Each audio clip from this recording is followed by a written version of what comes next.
Bismillahirrahmanirrahim. Assalamualaikum warahmatullahi wabarakatuh. Selamat siang menjelang sore, Bapak Ibu. Salam sejahtera untuk kita semua. Saat ini sudah hadir di tengah-tengah kita Bapak Kaprodi kita yang sangat luar biasa ini, Bapak Syed Abdullah ya.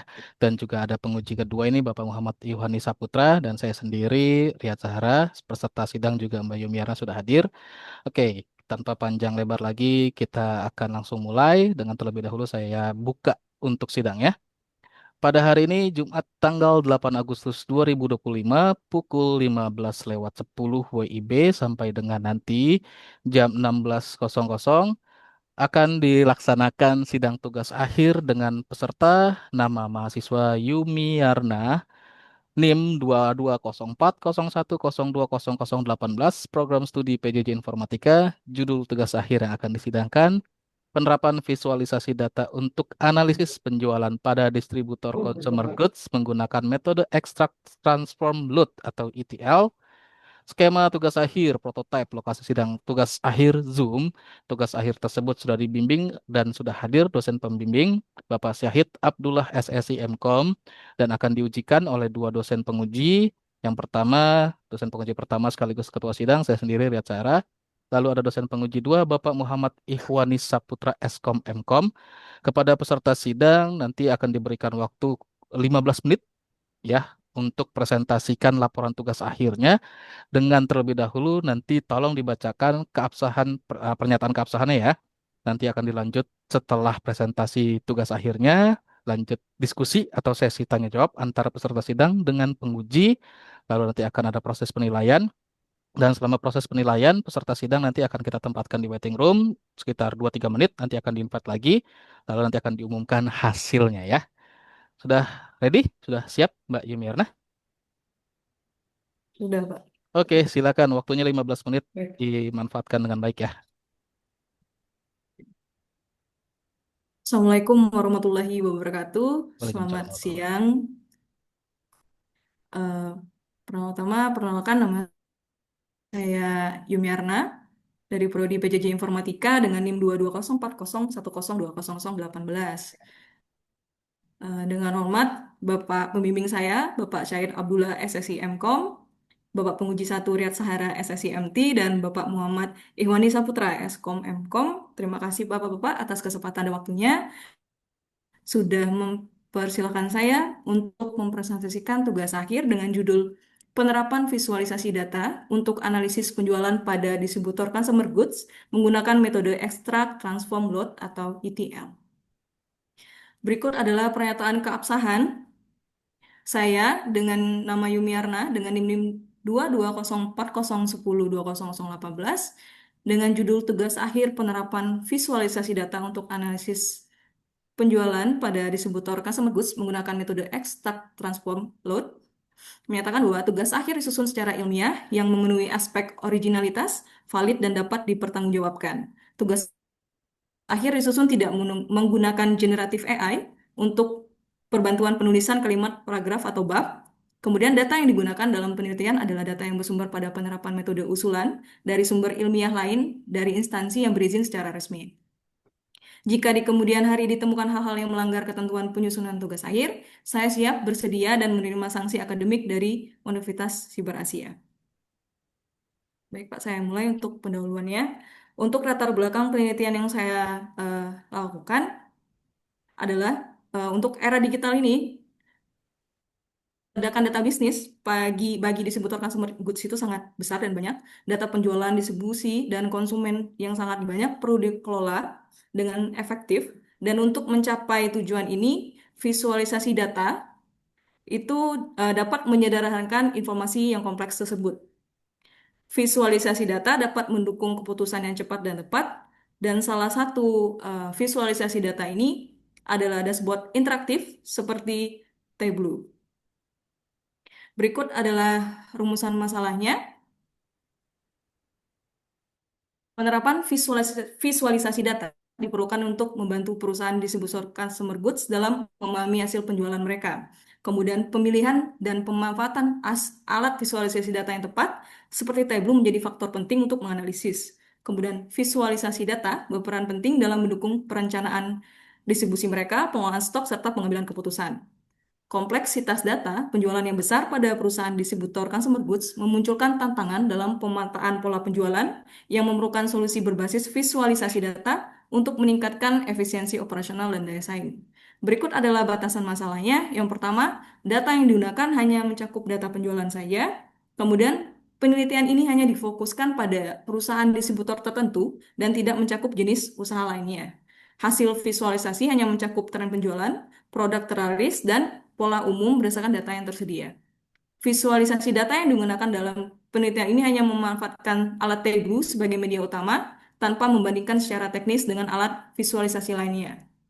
Dan yang terakhir, penelitian tidak membahas aspek teknis pengembangan sistem informasi secara detail, melainkan fokus pada penerapan dan manfaat visualisasi data. Untuk manfaat penelitiannya sebagai berikut, manfaat praktis membantu perusahaan distributor consumer goods dalam memahami hasil penjualan secara lebih komprehensif. Kemudian, mendukung pengambilan keputusan yang lebih cepat dan tepat terkait distribusi dan pengolahan stok mereka. Dan yang ketiga adalah menyediakan referensi visual yang mudah dipahami untuk memantau performa penjualan produk. Untuk manfaat akademisnya, menambah referensi penelitian terkait penerapan visualisasi data di sektor distributor consumer goods. Tujuan penelitian adalah sebagai berikut. Yang pertama, membuat visualisasi data interaktif yang menggambarkan data penjualan perusahaan distributor dari data historis mereka. Yang kedua adalah mengimplementasikan metode Extract Transform Load atau ETL pada data penjualan distributor consumer goods. Yang terakhir adalah menganalisis penerapan visualisasi data untuk membantu perusahaan distributor consumer goods dalam memahami data penjualan secara komprehensif.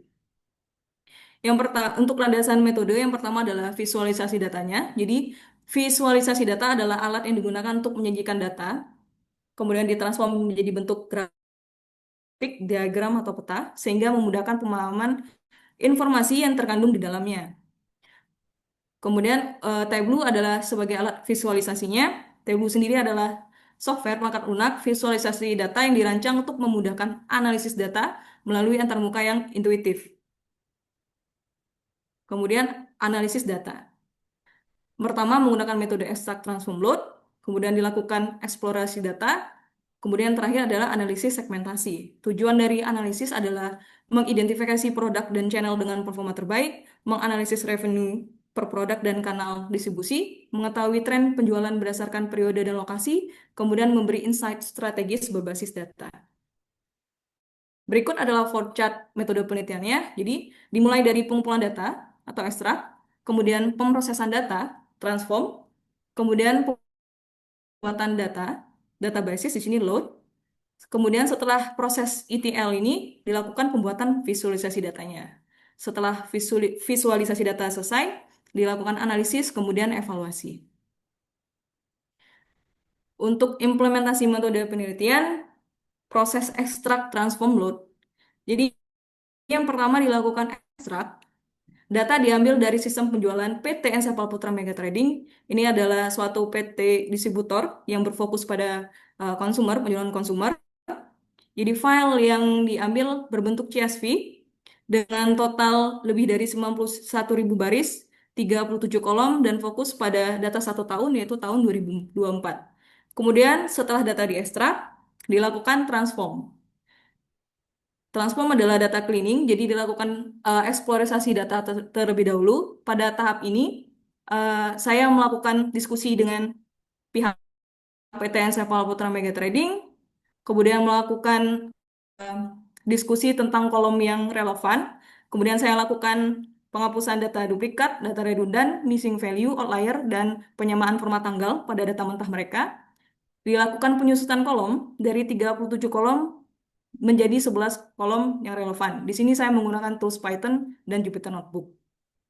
Pada proses transform, ini dihasilkan data ready berbentuk CSV, kemudian masuk ke step selanjutnya yaitu load. Data yang sudah bersih tersebut di load ke Tableau dan kemudian untuk divisualisasikan.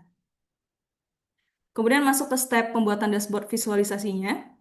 Di sini sebelum dashboard dilakukan dan terpusatkan menjadi satu, itu harus dilakukan proses pada worksheet. Jadi di sini ada 9 worksheet, ada trend sales, top 10 produk, best item produk, best kategori produk, best sales channel, distribution area, sales by city, best customer, dan juga filter dynamics.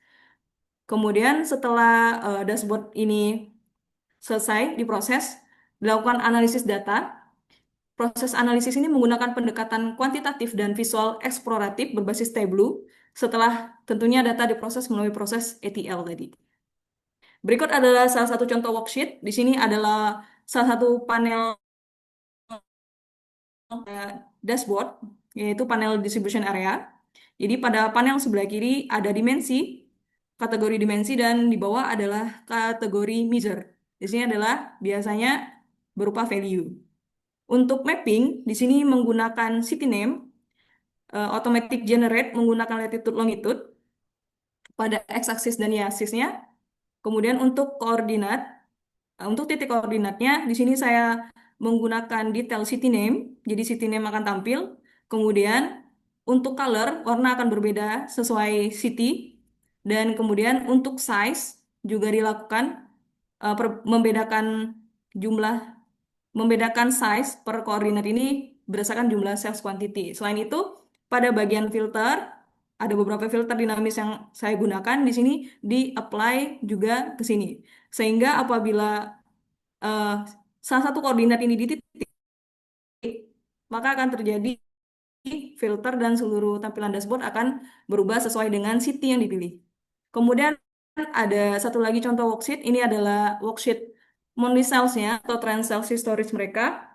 Di sini saya menggunakan dua jenis chart. Yang pertama adalah bar chart. Bar chart ini saya untuk measure ini menggunakan gross sales-nya. Kemudian untuk line chart ini adalah quantity. Sama diterapkan filter juga, sehingga untuk panel ini apabila filter diaplikasikan akan berubah sesuai dengan filter yang dipilih.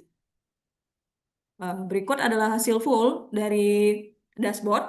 Jadi ada 9 panel, satu panel filter dan 8 panel informasi. Saya akan membreakdown satu persatu. Yang pertama tadi adalah monthly sales-nya. Di sini untuk x-axis adalah bulan.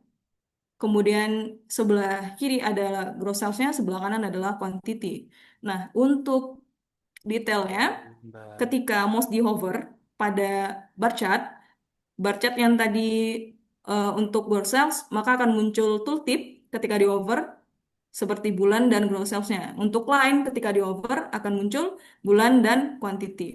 Sorry, Mbak Yumi, 5 menit lagi ya. Untuk, ya baik Pak, akan saya percepat. Kemudian ada panel base item dan base kategori ini saya menggunakan highlight table, jadi top 3-nya saja yang saya tampilkan. Kemudian ada top 10 product sales, di sini top 10 produk yang saya tampilkan. Ada base customer di sini sama ketika hover, ini ada informasi customer name dan juga gross sales-nya. Kemudian ada distribusi sales by city, di sini adalah distribusi by persen, sama ketika di hover juga akan muncul informasi. Kemudian distribution area, di sini mapping area-area mana saja yang sudah tercover dan juga filter dinamis. Di sini filter ada diskusi bersama user, jadi mereka minta filter by supplier mereka dan juga item code. Untuk evaluasi dan pengujian dashboard, evaluasi dilakukan bersama dengan pengguna pengguna akhir dari pihak PT Enseval. Kemudian kriteria evaluasi mencakup kemudahan penggunaan, akurasi informasi, serta kecepatan akses informasi penting. Untuk hasil yang pertama, kesesuaian informasi. Jadi saya sudah membandingkan hasil visualisasi dengan rekapitulasi manual mereka. Ini contoh gross sales pada bulan Januari mereka sama dengan data yang saya tampilkan di dashboard. Kemudian kemudahan akses, interaktivitas, dan kecepatan loading.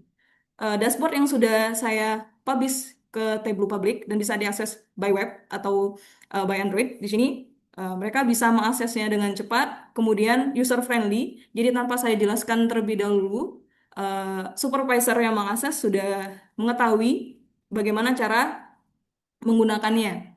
Kemudian semua filter yang saya terapkan dan semua fitur yang ada ini berjalan dengan baik dan dengan data yang banyak tadi render termasuk cepat. Untuk kesimpulan dan saran, kesimpulannya adalah proses ekstrak, transform, dan load serta visualisasi terbukti efektif dalam analisis penjualan. membantu manajemen mengambil keputusan strategis berbasis data. Untuk sarannya, rutin memperbarui data dan memperluas dashboard seperti data logistik, stok, dan kepuasan pelanggan. Kemudian integrasi dengan sistem informasi internal perusahaan. Baik Pak, demikian yang dapat saya sampaikan. Lebih kurangnya saya mohon maaf. Saya kembalikan ke Pak Rian. Terima kasih. Oke, terima kasih Mbak Yumiarna atas presentasinya. Sekarang kita lanjut sesi berikutnya, sesi diskusi tanya jawab antara Mbak Yumiarna dengan kami penguji. Saya Riyad Zahra penguji satu dan ada Pak Iwani penguji dua. Pak Iwani mau duluan lagi. Saya kembali serahkan ke ketua penguji. Saya langsung lanjut Pak Iwan. Oke, baik. Terima kasih Mbak Riyad Zahra selaku ketua penguji, Pak Syahid Abdullah ya selaku pembimbing dari Mbak mahasiswa bernama Mbak Yumi Arna ya, Yumi Arna. Oke, kita kita coba cek Mbak Yumi Arna ini kalau dari laporan. Oke, di sini ada beberapa catatan sedikit terkait dengan laporan ya, dengan judul tugas akhir penerapan visualisasi data untuk analisis penjualan pada distributor consumer goods untuk menggunakan metode ETL ya. Oke, nah langsung saja Iya Pak. mungkin di daftar isi sih. Itu kayaknya ada beberapa yang belum ke-load ya, Mbak, di daftar gambar. Update table ya Pak ya. Betul, itu daftar gambarnya masih ada bookmark not defined, boleh di-update aja nanti. Oh, baik Pak. Oke, terus di latar belakang ini sudah baik sih. Namun ada satu PR nih di penulisan ininya, citasinya itu kan poin satu, poin 2 sudah benar, 3, 4, tapi ada yang nyelip nih di Sagaro, di DKK dan Jabar DKK. Nah, harusnya kan bisa diteruskan ya. Poin 3, 4-nya di Sagaro dan Jabar, 5, 6 di selanjutnya. Bisa Baik Pak. sudah ketemu belum sih Mbak Yumi ya? Iya, Nah, itu bagaimana? Memang belum kali ya. Jadi nanti coba disesuaikan ya untuk penulisan kemarin tuh citasinya. karena Hmm? pengutipan. Iya, baik Pak. Betul. Karena Ada itu ini nggak? gabungan mungkin kan. Jadi saya Mm-mm. Ya, nggak apa-apa. Nanti bagian Sagaro yang mana menjadi 3, Jabar itu menjadi 4. Jadi disesuaikan aja, Mbak Yumi. ya, baik Pak. Oke, sip. Terus lanjut. Tadi terkait dengan penulisan bab satu. Mungkin kita langsung sambil ya bertanya. Ini pada bagian rumusan masalah 1.2. Ini kan Mbak Yumi Iya, itu menyajikannya dalam bentuk statement ya, atau pernyataan, bukan iya Pak, question benar. ya, pertanyaan. Nah, Eh, iya Pak. dalam kaidah penulisan ilmiah atau yang saya tahu ya mungkin ya, rumusan masalah itu kan bentuknya biasanya kalimat tanya ya, yang akan dijawab oleh penelitiannya yang Mbak Yumi lakukan gitu. Nah, bisa Iya. nggak sih Kemarin Mbak pas Yumi? bimbingan diarahkan Oke, menjelaskan sama Pak Syahid Pak. Pernyataan ya, betul ya Pak Syahid ya. Iya. Oke, siap. Kalau seperti itu nanti kita coba cek lagi kali ya untuk panduannya. Iya Pak. Oke, itu terkait dengan rumusan tadi itu sih yang saya sempat sadari gitu. Untuk batasan ini Iya. sudah menjawab sebenarnya ya terkait dengan batasan masalah yang Mbak Yumi, Yumi apa Yuma sih? Yumi, bukan. Yumi Pak. Tujuan, manfaat, nah ini juga ya untuk tujuan dan manfaat ini kan kalau dari saya tuh suka tujuan dan manfaat itu punya korelasi gitu. Jadi ketika tujuannya tercapai, Hmm. manfaat apa yang akan diterima ketika tujuan itu tercapai gitu. Biasanya ya. Tapi ya nggak apa-apa. Ada latar belakang apa dari penulisan manfaat dipecahin ya, manfaat praktis dan akademis. Iya Pak. Oke, Berarti nanti ini Pak, koreksinya di tujuan sama oke, manfaat dan juga latar belakang. oh, oke. Langsung menyerah gitu ya, Pak? Langsung koreksinya, Pak. Oke, sip. Kita coba lompat nih, jump in ke tadi saya sempat lihat di halaman 26 terkait dengan trend sales. Poin 26 4.2.1.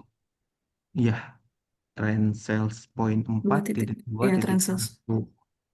Nah, di sini kan kalau kita melihat ya, Mbak Yumi kan berhasil ya untuk mengidentifikasi Mm-mm. sebuah anomali ya di Iya, bulan apa tuh bulan November kalau saya tidak salah, di mana di sini quantity sold itu tidak berbanding lurus dengan gross sales, iya, benar nggak? Nah, ini kan iya Pak. sebenarnya bisa kita bilang temuan yang bagus.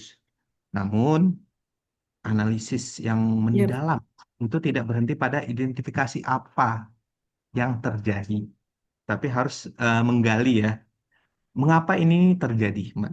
Nah, di situ mungkin timbul pertanyaan ya, apakah di sini Mbak Yumi itu Iya. melakukan investigasi lebih lanjut mengenai anomali ini, dan apa hipotesa dari Mbak Yumi?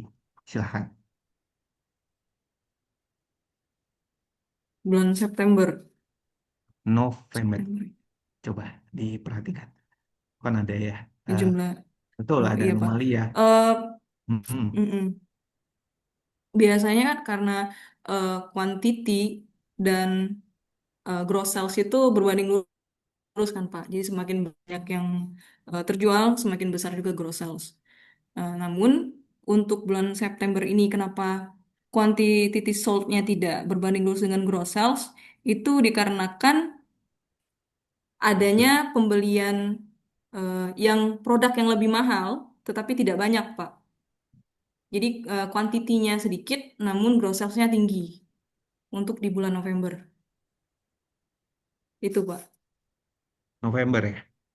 Iya, yang tidak berbanding lurus. Oke, jadi itu alasannya kenapa menjadi datanya anomali ya. Mm-mm. Oke. Hmm. Oh, bukan gara-gara promosi atau strategi pricing yang spesifik, Mbak. Jadi bisa meningkatkan gitu. Ya, data yang di karena data mentahnya cuman menyajikan quantity sales sama gross sales-nya Pak, tidak ada seperti diskon ataupun promosi yang dilakukan, jadi saya tidak bisa Oh, melakukan identifikasi lebih lanjut. oke. Jadi terbatas ya data yang dimiliki. Terbatas. Jadi Iya Pak. analisa bisa disampaikan juga seperti tadi yang Mbak Yumi sampaikan ya. Oke, kalau gitu kita lanjut di halaman 31. Di sini kan Mbak Yumi itu menyebutkan bahwa evaluasi itu dilakukan bersama pengguna akhir dari pihak internal Iya, perusahaan. Betul ya? iya Pak. Nah, sebenarnya kan ini betul ya, langkah yang sangat penting atau fundamental. Namun di sini kalau saya lihat penjelasannya itu masih bersifat umum nih, Mbak. Bisa nggak sih Mbak Yumi ini menjelaskan lebih detail terkait dengan metodologi evaluasi yang Mbak Yumi gunakan dan siapa saja pengguna akhir? Ya kan belum di state ya, Baik. posisi kah, Iya. jabatan mereka kah, dan Oh.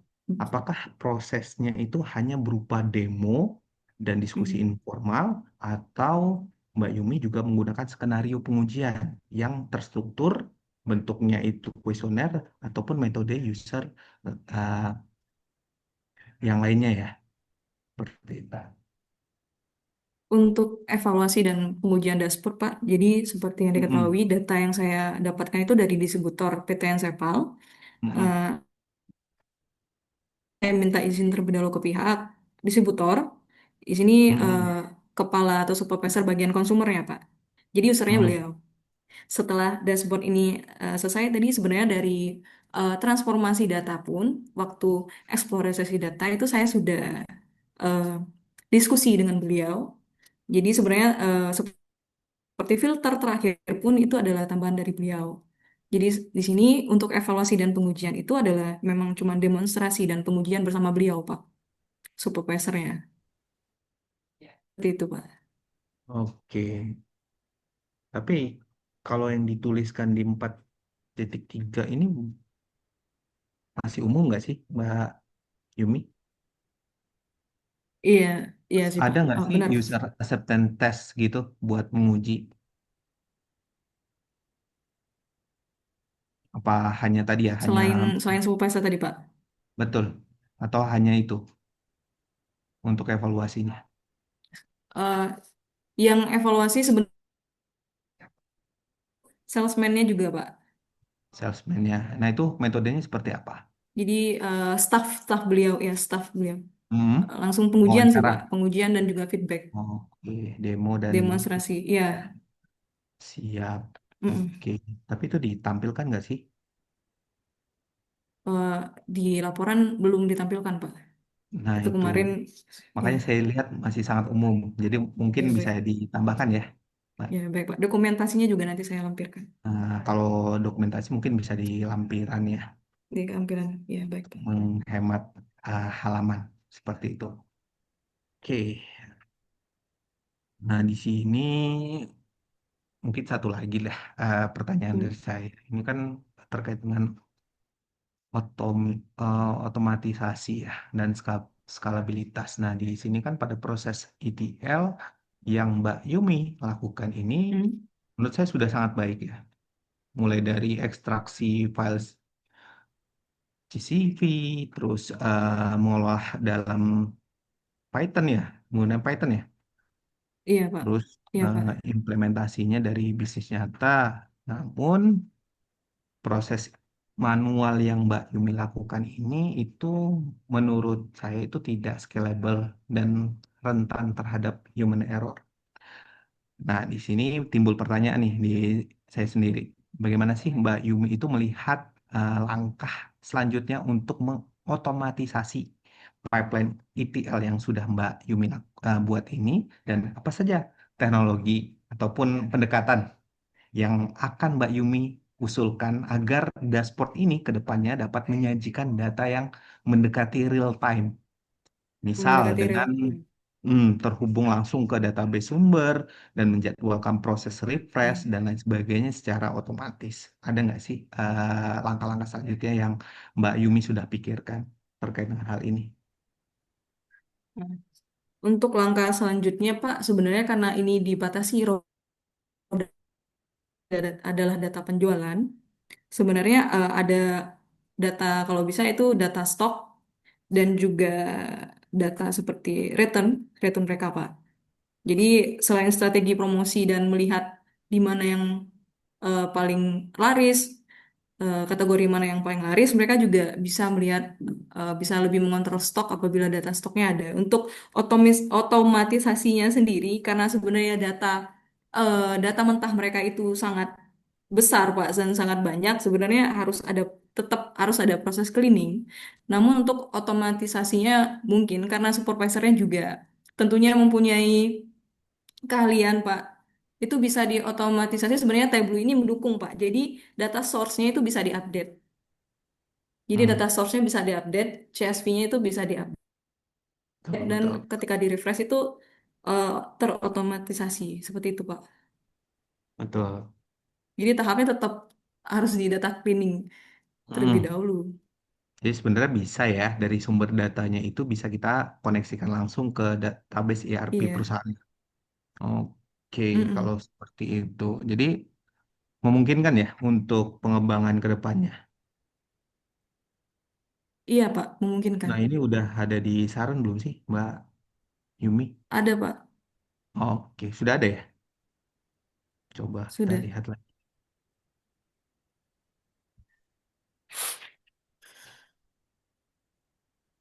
Oke, oke nih, memantau data penjualan, memantau visual secara dinamis. Ini ya, maksudnya ya di poin A berarti. Poin C juga, Pak. Poin C. Nah, saya cek ulang. Secara kolaboratif, oke, sudah tersedia. Nah, mungkin balik lagi pertanyaan terkait dengan algoritma yang Mbak Yumi lakukan. Nah, di sini kan kalau saya baca Mbak Yumi itu menggunakan dua algoritma ya, yang dua-duanya termasuk supervised learning, yaitu KNN dan SVM. Bener nggak? Untuk transform datanya Pak ya.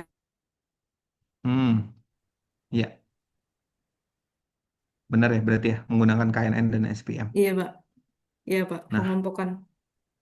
oke. Nah, sebenarnya kan kalau kita bandingkan secara prinsip kerja, ini apa sih kelebihan dan kelemahan utama dari masing-masing metode ini sehingga Mbak Yumi itu ngecek gitu atau melakukan atau menggunakan dua metode ini. Kelemahan kelebihannya. Kalau kelebihannya karena sebenarnya masih ada proses manualnya sih Pak.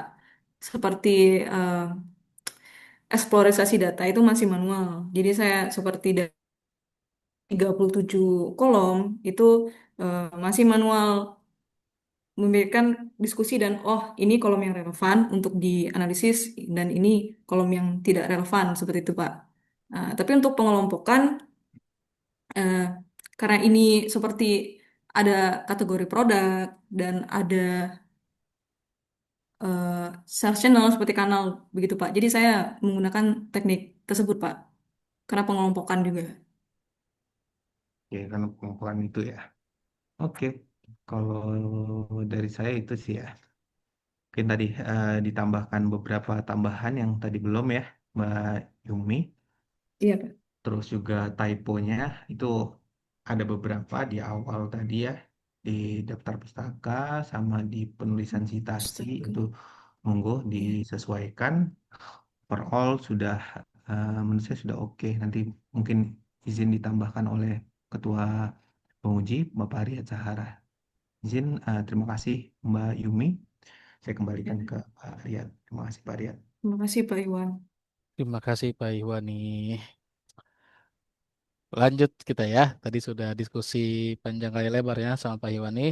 Gimana Mbak Yumierna dari hasil diskusi dengan Bapak Iwan, apa yang didapat dari sedikit Ya, kurangnya lah. dapat insight seperti eh, insight di penulisan Pak, seperti Mm-mm, di daftar pustaka tadi, daftar isi saya latar belakang. mm-mm, Kemudian di bab 4 itu masih ada kekurangan penjelasan mm-mm. seperti identifikasi anomali tadi Pak, kan saya jelaskan lagi. Kemudian untuk pada bab 4 lagi evaluasi dan pengujian dashboard di situ nanti akan saya jelaskan lagi karena masih terlalu umum. Begitu Pak. Oke. Nah, ini Mbak Yumi ya. Bener ya panggilannya Mbak Yumi? Iya benar. Kalau dilihat-lihat sih sistem informasi banget ya, bisnis intelligence banget ini. Oke, Iya, tapi ya nggak apa-apa lah ya. Masih ada irisannya ya sama data analisis ya. ada Pak. Kalau sama data science, Mungkin pada proses transformnya Pak, data data cleaningnya. memang apa tuh korelasinya atau hubungannya? Untuk data analisis, kan Hmm? untuk menganalisis data itu data harus ready dulu Pak. Hmm, Jadi transform data dan data cleaning termasuk ke dalam bagian. masuk dalam bagian data analisis. Iya Pak, Itu eksplorasi data sama express cleaning data ya. data. Terus baru nanti hasil dari Iya Pak, ETL untuk lanjutan di analisis data ya. iya Oke. Pak. Nah, kita kan berhubung di informatika ini bidang peminatannya kan data scientist sama network spesialis. Nah, Mbak Yuma ini kan Iya, ke data scientist ya. iya Pak. Hmm. Data scientist apa yang atau bidang ilmu atau ranah data science-nya atau apapun lah yang ada berhubungan sama data science yang ada di TA-nya Mbak Yuma ini apa ya? Biar saya tidak ragu atau tidak mencari-cari lagi nih. Ini sesuai nggak sih ini sama salah satu bidang peminatan kita dan profil lulusan kita gitu. Eh, di bagian transform data Pak, ada pre-processing data, Hmm, eksplorasi menggunakan eh, Python dan transform datanya pada Jupyter Notebook, Pak. Di situ data cleaningnya, otomatisasinya di situ. Hmm, Jadi kayak dari kolom yang berjumlah 37 dipilih menjadi 11 kolom, kemudian redundancy data outlier, duplikasi mm, missing value, dan juga eh, penyamaan format tanggalnya, Pak. Dan oke. juga ekspor hasil ekspornya, Pak. Oke, oke, oke. Nah, kini kita kayaknya kudu ngobrol-ngobrol tentang basic-basic dan foundationnya dari data science dan data analysis dulu, Danila ya. Ya, Iya. data data science isinya ya salah satunya analisa data ya. Jadi berbagai teknik analisa data itu ada di data science tuh. Di dalamnya juga ada machine learningnya, terus identifikasi pola, tren, nyari-nyari knowledge yang terhait dalam data dan gimana pun gitu ya.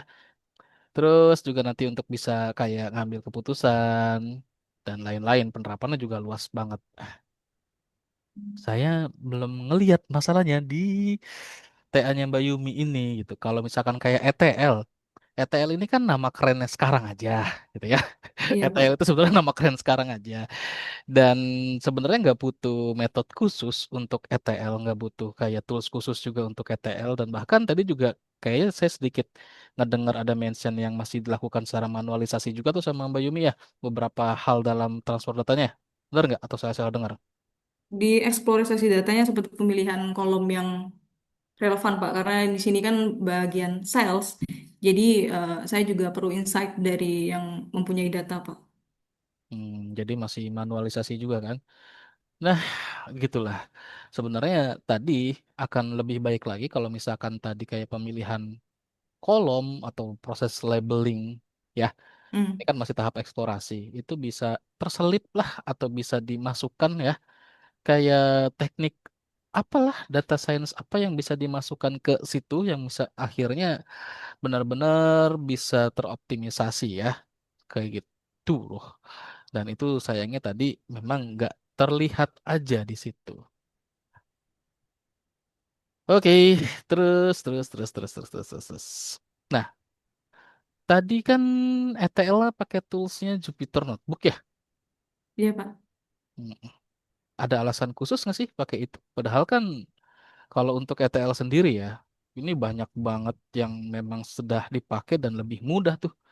Ya walaupun memang beberapa ada yang butuh license, tapi yang open source juga banyak tuh. Kayak misalkan Talent Open Studio, terus Apache gitu ya.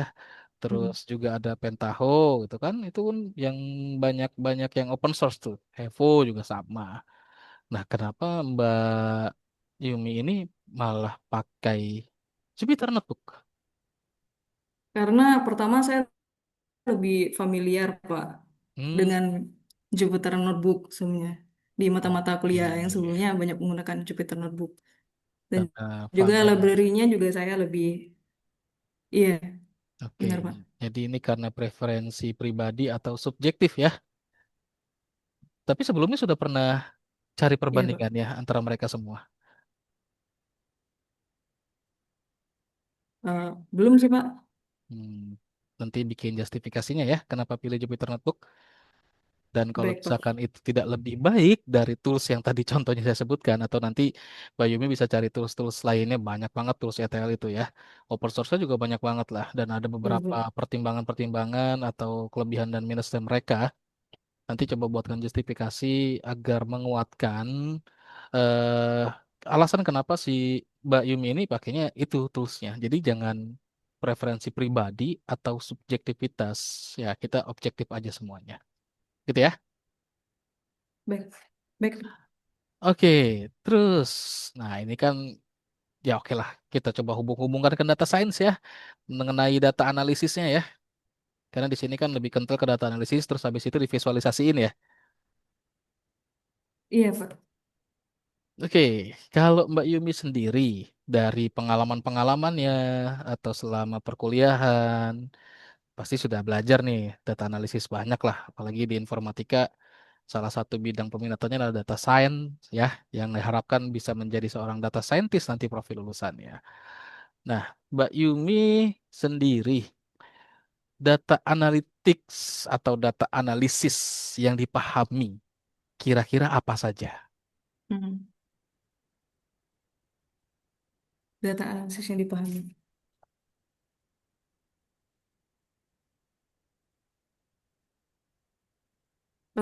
Untuk data analisis sendiri, Pak, data cleaning sih, Pak. Data Karena clean. memang saya bekerja di, ya sebenarnya saya bekerja di distributor ini juga. Mm-mm. Jadi untuk raw datanya itu memang masih berantakan seperti formatting, data Mm-mm. type, dan juga redundansi data ya, Pak. Kemudian untuk analisis data itu seperti pivot, chart, dan sedikit statistik sih, Pak.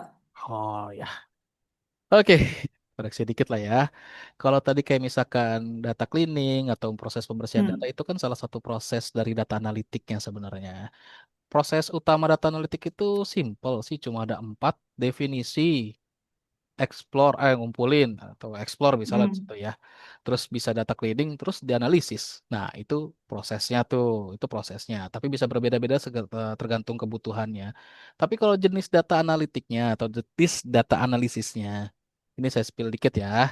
Ada deskriptif, ada diagnostik, ada prediktif, ada perspektif. Hmm. Mbak Yumi di mana TA-nya?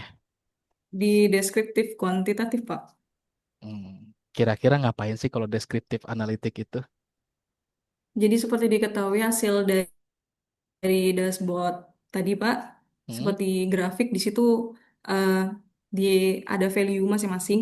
Jadi bisa diketahui nilai yang paling besar yang mana, kemudian ada anomalinya yang mana, dan dan juga selain deskriptif kuantitatif itu ada berdasarkan visualisasi juga, Pak. Seperti di trend sales tadi dan juga di mapping. oke, Seperti di di pie chart tadi juga bisa dilihat hmm, distribusinya yang mana yang paling besar oke. dan juga top produk tadi juga, Pak. Oke, jadi hanya sekedar sampai dengan tahapan ya udahlah kita ini kenapa nih data nih bisa seperti itu gitu ya. Kayak misalkan contohnya jadi nganalisis contoh di sini ya produk-produk yang terjual si consumer goods itu ya. Yang mana nih yang mengalami peningkatan gitu kan? Itu aja. Ya, betul gak? Sampai itu aja kan yang mau diketahui. Terus Eh, divisualisasiin.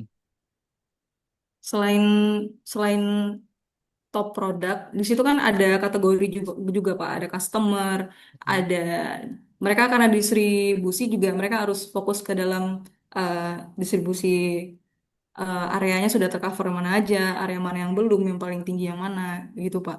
Jadi mm-mm. di situ dashboard itu membantu Pak. Ini sebenarnya customer mana yang harus diprioritasin, kemudian kategori channel mana yang paling tinggi di bulan ini, item ini yang mana, gitu Pak. Membantu menganalisis lebih cepat Pak dengan dashboard. Oke, pokoknya ngebantu untuk tahu aja ya data-data yang harus diketahui gitu ya. Bener nggak? Tadi kan katanya kan apa yang ini yang mana nih konsumernya, target yang mana, dan lain-lain hal ya. Makanya ya Ya, cocok. jadi mereka Sama.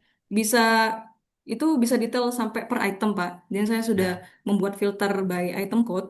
Mm-mm. Mereka familiar dengan item code, jadi di situ mereka bisa mencari. Misalnya saya mau item code ini sebenarnya bulan ini lakunya berapa sih, dan saya harus nge-prepare untuk selanjutnya itu kira-kira berapa dibutuhin. Dan kira-kira kalau sudah tahu top customernya, oh saya akan memberikan promosi untuk customer ini. Dan ternyata daerah ini kurang coverannya, saya akan lebih fokus ke daerah ini. Seperti itu, Pak. Oh, Dan mereka bisa seperti meminta kepada supplier. Tadi juga saya eh, menampilkan filter supplier. Jadi di situ mereka bisa melihat untuk supplier ini, untuk item ini, mm. itu butuhnya berapa. Untuk bulan ini ternyata tersold-nya berapa. Seperti itu, Pak. Berarti bukan hanya deskriptif doang tuh. Udah tahapan diagnostik, udah tahapan prediktifnya walaupun sedikit, terus sudah sampai dengan perspektif.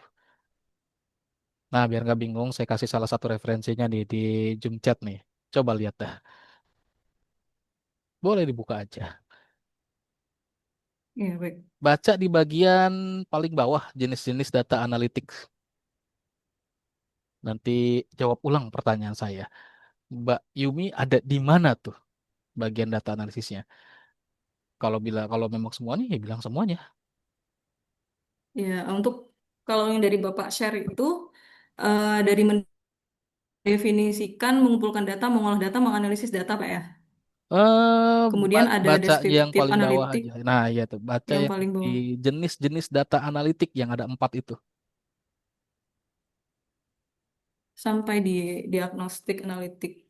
Mengapa ini terjadi sekaligus berguna untuk menemukan akar permasalahan suatu organisasi, Pak. Sampai situ.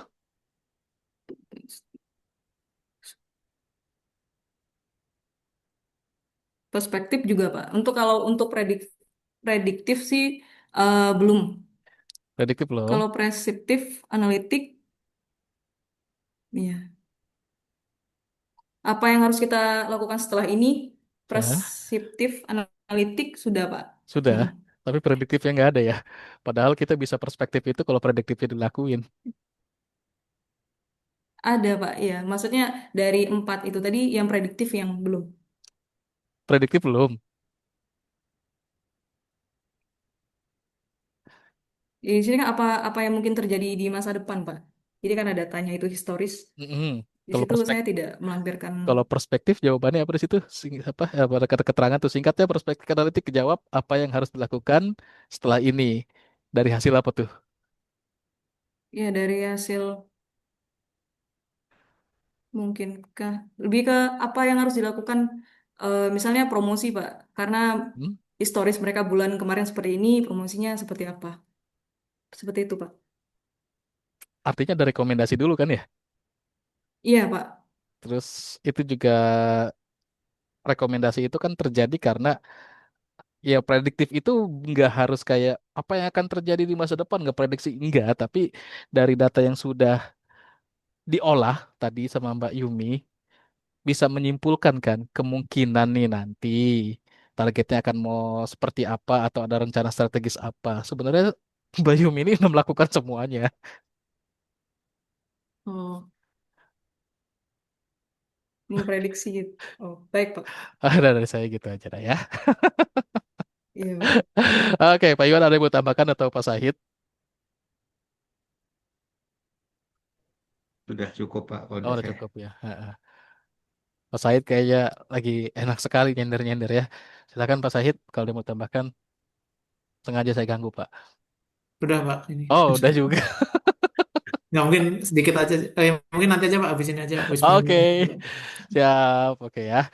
Mbak Yumi, kita tempatkan dulu di waiting room karena akan lakukan proses penilaian. Jangan kemana-mana ya, sekitar 2-3 menit. Tunggu dulu ya. Nanti akan di-invite kembali. Baik, Pak. Oke. Nilai. Oke, tibalah kita di sesi penghujung, sesi pengumuman hasil sidang tugas akhir yang sudah disidangkan ya atas nama peserta Mbak Yumiarna ini ya. Jadi apapun hasilnya, ini merupakan nilai secara objektif yang kami berikan antara Dewan Penguji dan Dewan Pembimbing gitu ya. Dan ini merupakan hasil jeripayahnya Mbak Yumiarna ya. Langsung saja saya bacakan. Berita acara sidang tugas akhir program studi PJJ Informatika S1 semester genap tahun akademik 2024-2025 Universitas Siber Asia pada hari ini Jumat tanggal 8 Agustus 2025 pukul 15 sampai dengan 16 waktu Indonesia Barat telah diselenggarakan sidang tugas akhir dengan nama peserta, nama mahasiswa Yumiarna, NIM 220401020018, Program Studi PJJ Informatika, judul tugas akhir, penerapan visualisasi data untuk analisis penjualan pada distributor consumer goods menggunakan metode Extract Transform Load ATL. Skema tugas akhir prototipe lokasi sidang tugas akhir Zoom. Tugas akhir tersebut sudah dibimbing oleh dosen pembimbing Bapak Syahid Abdullah SSI MKOM dan sudah diujikan oleh dosen penguji pertama sekaligus ketua sidang saya sendiri Riyad Zahra, lalu dosen penguji kedua Bapak Muhammad Ihwanisa Putra SKOM MKOM. Dosen pembimbing dan dosen penguji sudah memberikan penilaian atas apa yang sudah dilaporkan dari laporan tugas akhirnya dan berdasarkan penilaian dari dosen penguji serta dosen pembimbing. Oke, maka mahasiswa tersebut dinyatakan di sini keterangannya lulus dengan perbaikan, Mbak Yumiarna ya. Jadi selamat kepada Mbak Yumiarna. Untuk nilainya nanti akan diumumkan setelah revisi ya. Tadi ada catatannya dengan perbaikan. Oke, perbaikannya ditunggu 1 minggu dari sidang ini sebelum ke penguji, terlebih dahulu ke pembimbing ya. Oke, ada yang mau disampaikan, Mbak Yumi, silahkan. Terima kasih kepada Pak Riyad dan Pak Iwani.